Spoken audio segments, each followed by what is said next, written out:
Semester Bangla অনার্সের 2024-25 সালে CC11-এর suggestion. একক 1। প্রথম প্রশ্ন, এই প্রথম আমি ঐতিহাসিক উপন্যাস লিখিলাম। বঙ্কিমচন্দ্রের এই মন্তব্যের প্রেক্ষিতে রাজসিংহকে ঐতিহাসিক উপন্যাস বলা যায় কিনা বিচার করো।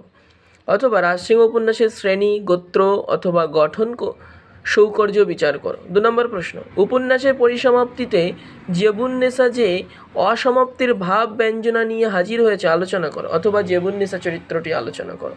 3 নম্বর প্রশ্ন, রাজসিংহ চরিত্রটি আলোচনা করো, অথবা নায়ক চরিত্র হিসেবে রাজসিংহ চরিত্রের গ্রহণযোগ্যতা কতখানি, অথবা রাজসিংহ উপন্যাসের নায়ক, কেন্দ্রীয় চরিত্র বা মূল চরিত্র বিচার করো। একক 2। 1. রাজনৈতিক উপন্যাস হিসেবে পথের দাবি উপন্যাসের সার্থকতা বিচার করো। 2. পথের দাবি উপন্যাসে অপূর্ব চরিত্রটি অথবা সব্যসাচী চরিত্রটি আলোচনা করো। 3 নম্বর, পথের দাবি উপন্যাসে সুমিত্রা ও ভারতী এই 2 নারী চরিত্র সম্পর্কে আলোচনা করো। একক 3। গণদেবতা উপন্যাসের নায়কের নামকরণের সার্থকতা বিচার করো। গণদেবতা উপন্যাসের নামকরণের সার্থকতা বিচার করো। 2 নম্বর, গণদেবতা উপন্যাসের দুর্গা চরিত্রটি আলোচনা করো। 3 নম্বর, গণদেবতা উপন্যাসের শিরোপাল একটি গুরুত্বপূর্ণ ভূমিকা পালন করেছে আলোচনা করা, অথবা দেবু পণ্ডিত চরিত্রটি একটু দেখে রাখবেন। 4 নম্বর, গণদেবতা উপন্যাসের চণ্ডী মণ্ডপের গুরুত্ব আলোচনা করো।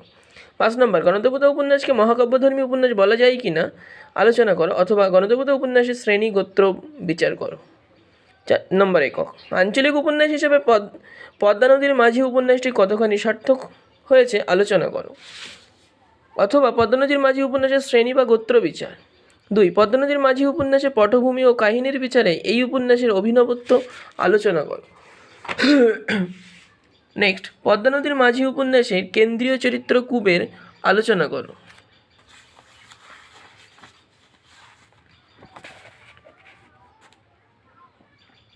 অথবা পদ্মা নদীর মাঝি উপন্যাস অবলম্বনে কুবের চরিত্রটি বিশ্লেষণ করো। 4. পদ্মা নদীর মাঝি উপন্যাসে হোসেন মিয়া চরিত্রটি আলোচনা করো। 5. পদ্মা নদীর মাঝি উপন্যাসে জেলেদের জীবন চিত্রাঙ্কনে ঔপন্যাসিকের দৃষ্টিভঙ্গির পরিচয় দাও।